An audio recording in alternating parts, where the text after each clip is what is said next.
Sa Old Testament. Genesis, Exodus, Leviticus, Numbers. O sa sunod. Judan na kami! Kaya ito ano yun? Congress, 200. Oh, next. Unsa, pila ang, bisa ka nang doon lang answer, pwede na siya. Pila ang kuan, ang followers ni Soul Harvester. Karon nga oras. 11,000 more than the 11.2. Isa-isa. 11.1.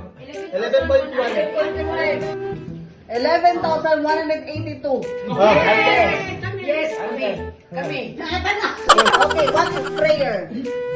Prayer, isa-isa. Dako. Isa. Oh. Kwan, it is one of the way on how to communicate with God. Oh. Prayer, relationship. Prayer is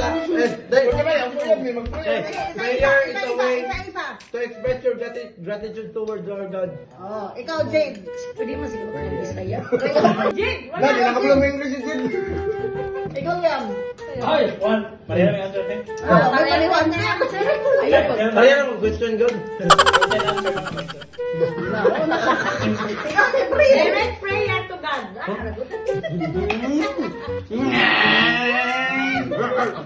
Prayer is talking to God. Oh, communicate mo nito. Communicate. Asa makita sa Bible ang fear thou not, for I am with thee. Be not dismayed, for I am thy God. I will strengthen thee, yea, I will help thee, I will uphold thee in the right hand of my righteousness. Mateo. Expound ang Jeremiah 29:11. Now, as a first praise. So, no, for I know the plans I have for you. So, kibali, ang Ginoo na plano para sa imo. Tapos, declares the Lord, plans to prosper you and not to harm you. Plano nga maghatag sa imong kalambuan o dili plano para ikapahamak nimo. Not to harm you. Plans to give you hope in the future. Plano para makahatag sa imong paglaom o kuwan o kaugmaon. Amen! Kaya ka na galing natay gusto ng kuhaon. Oh, For example, natay gampo nga pagpo ako na madapit, pagod ako na madapit, or kuwan. Usay ang Ginoo, tungod ang Ginoo nakabalo na daan sa mga plano sa ato So kabalo siya nga kana siya nga plano nimo, sa dili di makapamaayo sa imuha. Na usahay dili kabalo sa Ginoo. Wala yung nito ni Gonzaga na God will destroy your plan if He knows that your plan will destroy Oo, you. tinuod na kay. Tinuod man na. Kay ako sa una pag mawatan kong trabaho, i-take it positive jud na ako. Lord, kabalo ko na kay lain yung plano nga mas maayo pa. So tinuod jud na, napay mas maayo pa jud na andam sa Ginoo. Kung mawala ang isa, lain mo abot nga mas okay pa. Tungod ka ang plano sa Ginoo makahatag ka na to maayo nga kaugmaon.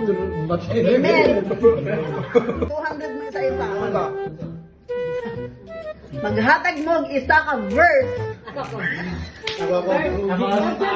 Then, i-expound. Unahon sa nato pangita, unahon sa nato perminti ang i-priority na to ang Ginoo. Kaya kung siya to unahon, ang tanan na to mga gitinguha, ihatag na niya sa to. Amen.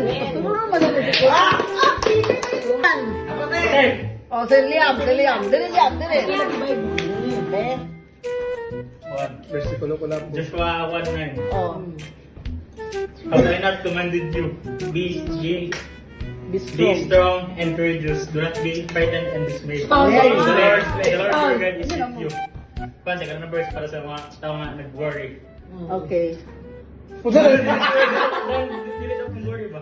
Oh. Dili mag-work. Para to ni Liam nga. Kung sa mga problema, mga circumstances na maabot, para na deload mo karon. Ayaw mo kabalaw ka. Wala ka tayong Ginoo. Kaya ang Ginoo na akan mo na sa inyo ha. Siya nagahatag ka niyo og kusog. Kaluwasan. Sige na, kung samahin mo yung kasi anak daw. Oh, tinuloy mo ulit. God is not really kung mo na Ginoo, ang Ginoo mo yung gumwa sa ato. State 22. Okay. When the time is right, I will make it happen. Oh, so karon dito ko madilog. John 14:6. Oh. One. Jesus is the way. John 14:6. Jesus is the way, the truth, and the life. No one come to the Father but by Him. Okay. Oh, so kibali, ang Ginoo ang atong kuan, ang atong this is the way. Ang atong dalan, ang kamatayan, ug ang atong kinabuhi. So, dili ta makato sa galing dili tungod sa iya. Wow! Hebrew verses 13, page 8. Jesus Christ is the same as yesterday. Today. Masabot na si Lord kami atong kay kasi Ang Ginoo Nila man ay sa una na ay gimilagruhan sa Ginoo. Hangtod karon ang Ginoo milagroso. Matinod-anon ang Ginoo sa ubang tao. Basta kung Bible na. John 11:35. Kasi doon sa gigta. O sige ikaw. John 11:35. Jesus 12. O sabot ka sabot. Magilak ang Ginoo tungkol sa mga kasakit na ay mga sala sa Matthew 6:40. Jesus tells us that God will not forgive us if we do not forgive others.